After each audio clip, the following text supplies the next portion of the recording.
I walked into a funeral home in size 22 rainbow shoes, a bright orange wig, and a tiny hat held on with an elastic band, carrying a bouquet of fake flowers that honk when you squeeze them. That is a sentence I never thought I would have to say out loud. But here we are. My name is Marcus. I'm 31 years old. I was and still am barely a senior account manager at Hargrove Consulting, a mid-sized financial firm in Columbus, Ohio. About 90 people in the office, 4 years in. Good reputation, never late, brought donuts on Fridays. The kind of guy people describe as solid. Partner who ran our department was a man named Gerald Whitfield. 67 years old, 38 years at Hargrove, and by every account the backbone of the entire operation. Clients loved him. Junior staff loved him. Even the people who didn't love him respected him. In September, he announced his retirement. The whole office threw him a party. There was a cake the size of a kitchen table. People gave speeches. Gerald teared up. It was genuinely touching. I missed it because I had the flu. I sent a card. I figured I'd catch Gerald on his actual last day in the office, which was scheduled for October 31st. October 31st, Halloween. Here is where the calendar becomes my enemy. Our office does Halloween. I mean, really does it. Costume contest, chili cook-off in the break room, candy at every desk. The admin team decorates the whole floor. The previous year, I went as a cowboy and won 3rd place. This year, I wanted to go bigger. My friend and coworker, Deja, had been hyping me up since August. She kept saying, "Marcus, this is your year. You have to go full commitment." Deja is the kind of person who says things like that and means them, and I am the kind of person who gets swept up in it. So I rented a full professional clown costume. Not a scary clown. A classic happy bozo-style clown. The whole package. Bright orange wig, white face paint, red nose, polka dot jumpsuit, giant 14-inch shoes, a little yellow hat with an elastic band, and the centerpiece, a handheld bouquet of plastic daisies that honk when you squeeze the stems. I tried it all on the night before, and I looked absolutely ridiculous. That was the point. Now here is the thing about the week leading up to Halloween. It was brutal. We had a client presentation Monday that ran 6 hours. I had a deliverable due Wednesday that kept me at the office until 9 at night. I was running on about 4 hours of sleep a night and somewhere between 5 and 7 coffees a day. I had barely checked my email all week. I was not checked in. I was surviving. Friday, October 29th, an email went out to the whole department from our managing director, a woman named Patricia Cho. Subject line, important update regarding Gerald Whitfield. I saw it in my inbox. I did not open it. I told myself I would read it over the weekend. I did not read it over the weekend because I slept 14 hours Saturday and then spent Sunday doing laundry and watching football and trying to feel like a human being again. Monday, October 31st. Halloween, Gerald's last day. I woke up at 6:30 in the morning and started putting on the costume, full face paint. That alone took 45 minutes. I drove to the office in the clown getup because the shoes do not fit in a bag and I was not carrying them separately. I stopped at a gas station in full costume. The cashier looked at me for a long time and didn't say a word. I bought a coffee and a banana and drove the rest of the way to work. I walked into the Hargrove Consulting building at 8:12 in the morning, squeaky shoes and all. The lobby security guard, a man named Pete who has genuinely seen everything, looked up from his desk and said, "And I will never forget this," he said. "You didn't read Patricia's email, did you?" It was not a question. I stopped walking. I looked at him. I said, "What email?" Pete slowly closed his eyes and shook his head. He said, "Gerald passed away on Saturday, Marcus. The whole office is going to his funeral this morning." The email said to wear dark colors and meet in the lobby at 9. The silence that followed that sentence was maybe 4 seconds long. I counted them later in my head. 1, 2, 3, 4, Pete looking at me in full clown makeup, the little hat, the wig, the shoes, the honking flowers in my hand. Then my stomach just dropped straight through the floor. Gerald Whitfield had not retired. Gerald Whitfield had died. He had a heart attack on Saturday morning, 2 days after his retirement party. He was 67 years old and he was gone, and in 48 minutes my entire department was going to walk through that lobby in dark clothes to go to his funeral, and I was standing there in a polka dot jumpsuit holding a squeaking bouquet. Pete was still looking at me. I said, "I have to go home and change." Pete said, "The vans leave at 9. I did the math out loud right there in the lobby. My apartment was 22 minutes away. If I drove right now, I could get there, get out of the costume, get into something dark, and get back in about 50 minutes. The vans left at 9. That was 48 minutes from right now. I turned around and ran for my car. or I tried to run. The shoes are 14 inches long and they flap when you move fast.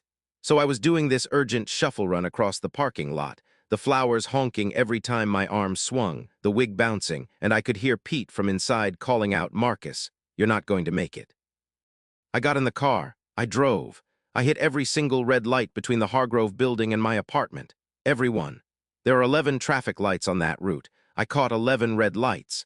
At the fourth one, a minivan pulled up next to me and a kid in the backseat pressed his face against the window and pointed at me, and I just stared straight ahead.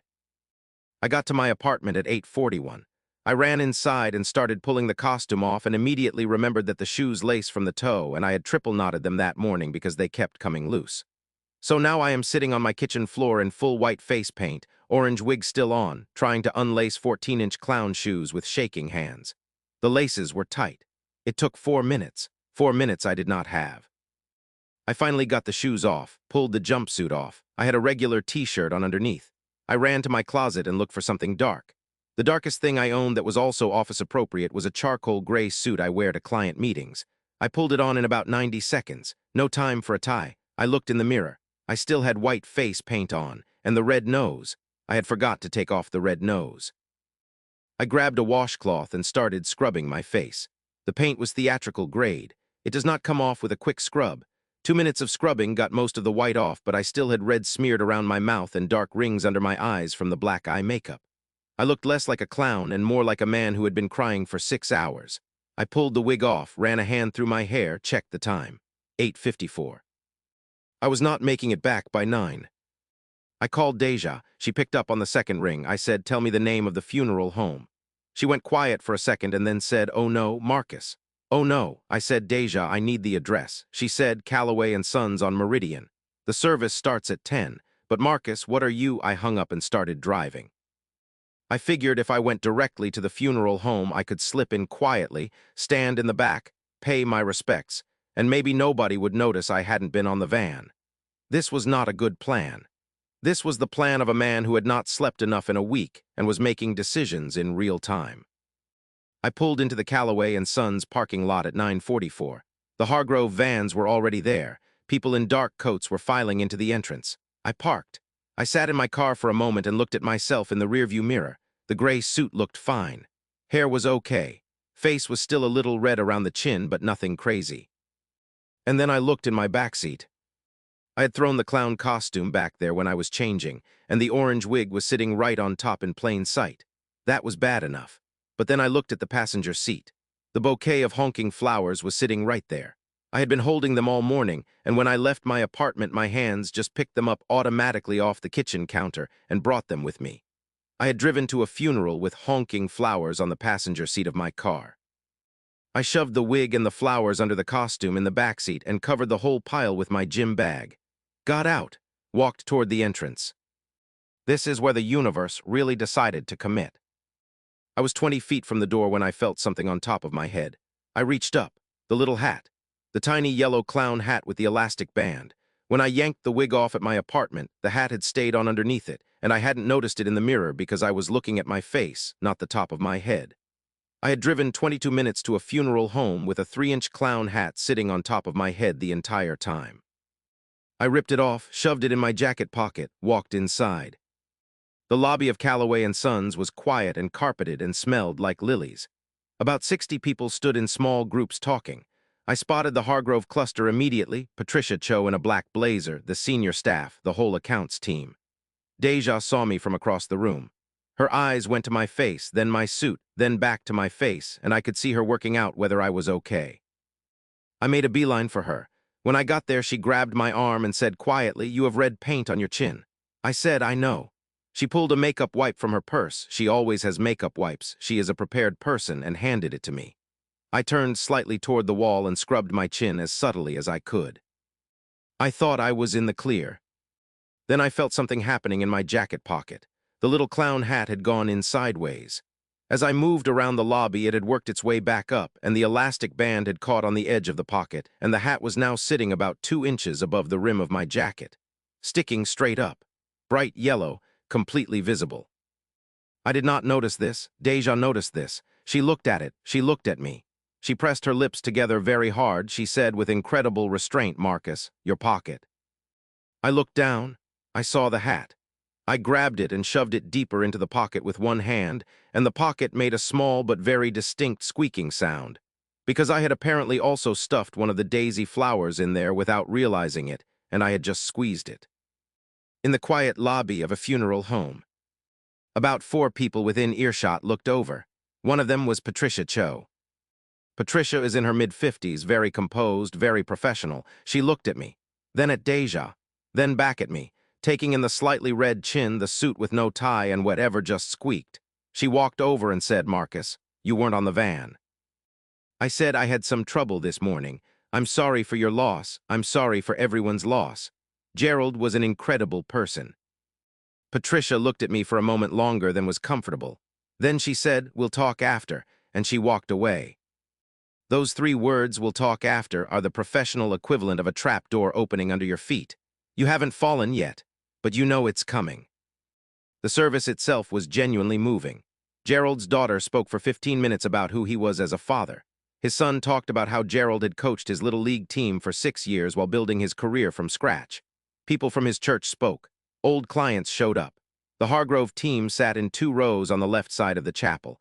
I sat in the back row. I kept my jacket on. I kept very still. I did not reach into my pocket for anything. Deja sat next to me. At one point she leaned over and whispered, "The squeaky flower is going in the trash after this." I nodded. We filed out after the service. There was a brief reception with coffee and small sandwiches. I stayed 30 minutes, found Gerald's daughter, and told her that Gerald had mentored me in my first year at Hargrove and that I was genuinely grateful for the time I had with him. That was true. She thanked me. That part, at least, felt right. Then Patricia Cho materialized at my elbow and said, "Walk with me." We stepped out into the parking lot. Cold and gray, a typical end-of-October morning in Columbus. Patricia put her hands in her coat pockets and looked at the street for a second before she said anything. Then she said, "The email I sent Friday was very clear. Dark colors, 9 a.m. lobby. You didn't read it." I didn't try to explain or make excuses.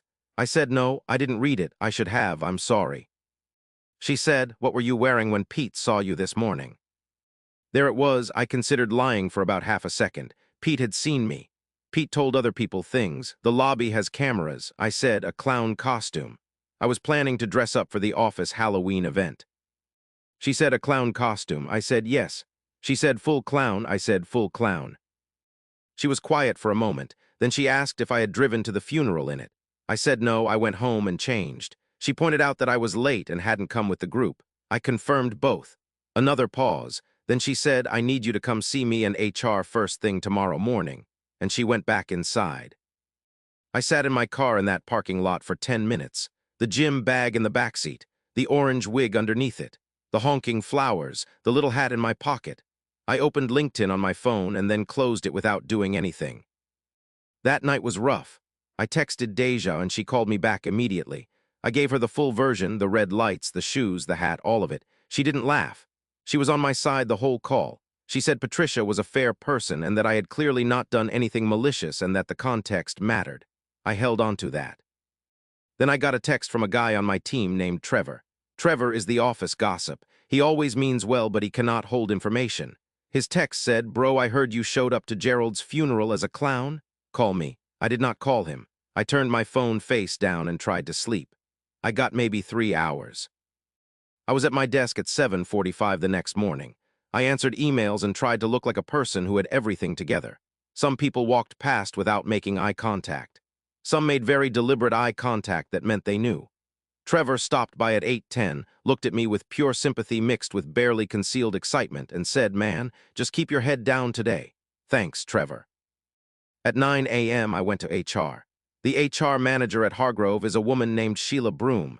She has been in HR for 20 years, and she has the energy of a person who stopped being surprised by human behavior somewhere around 2009. She was sitting with Patricia when I came in. They both had coffee. There was no coffee for me. That felt intentional. Sheila said they wanted to understand what happened. She said the optics of an employee arriving at a company-wide memorial event in a Halloween costume were, quote, concerning from a professional conduct standpoint. She asked me to walk her through my morning. I walked her through all of it. The brutal week, the unread email, realizing in the lobby, driving home, the red lights, the face paint, the hat, the squeaky flower in the lobby. I told her everything because there was no version where leaving something out made it better, including the part where a plastic daisy honked in a funeral home lobby. Sheila wrote things down. When I finished, she looked at her notes and said the costume was rented. I said yes. She said, so you were not at the service in costume. I said correct. She said you arrived on time for the service. I said yes. She said, and you spoke to Gerald's family. I said yes. Then Patricia spoke. She said, Marcus, I want to be direct with you. This was a failure of attention. You missed a critical email during a sensitive time. That is something we need to address. Then she paused and said, but I also want to be direct that we are not here to take action against you for a Halloween costume you wore to the office lobby and then went home and took off. I exhaled. I said I understood completely and that I took full responsibility for not reading the email. Sheila said they were going to note the incident in my file. Patricia said she expected me to be more diligent about communications going forward, especially anything marked important. Then she said the thing I was not expecting. She said Gerald would have found this funny. I blinked. She said he had a ridiculous sense of humor. He once wore a fake mustache to a client meeting just to see if anyone would say something. No one did for 45 minutes. She almost smiled. She said, this does not leave this room, but I thought you should know. I didn't know what to say. I said he sounds like he was a great person. Patricia said he was, and that was it. I got up, thanked them both, and walked out. I thought that was the end of it. A note in my file, lesson learned, life moves on. It was not the end of it. Trevor made sure of that. By Thursday, a version of the story was circulating through the office. Not from Sheila or Patricia, they kept their word. But Trevor had pieced together enough from what he had seen and overheard that his own version was spreading. That version involved me driving to the funeral in full costume and getting turned away at the door by a funeral director. That is not what happened. But it was a better story than what actually happened, and I could not correct it without telling the full truth, so the false version lived on. By end of that week, I had been called bozo twice by people who thought they were being clever. Once by Trevor, who genuinely seemed to think it was a term of affection. Someone left a red foam nose on my desk. I didn't see who did it. I put it in my drawer. I didn't throw it away, and I can't fully explain why. The Friday after Halloween, the office held a belated celebration of Gerald's career. Patricia gave a speech. People shared stories. Someone put together a slideshow. In it, there was a photo I had never seen Gerald at a company picnic from about 8 years ago wearing a clown nose. Red, round, right there on his face. Big grin underneath it. I was sitting in the third row when that photo came up. Deja, sitting next to me, grabbed my arm without saying a word. I felt a lot of things at once. Mostly I just thought, okay, Gerald, okay. After the event, Patricia found me. She said, I saw your face during the slideshow. I said, yeah. She said he wore that nose to a board meeting once on a bet, won $20, then she walked away. So here is where things actually landed. No firing, no formal action beyond the file note. My reputation took a hit, but it was manageable, mostly because nobody had the accurate version of events, and the version people believed, while embarrassing, was survivable. Over the next few weeks, I kept my head down and delivered on 2 big client projects, and by December, people had mostly moved on. In January, the department restructured because Gerald's position was retired along with him.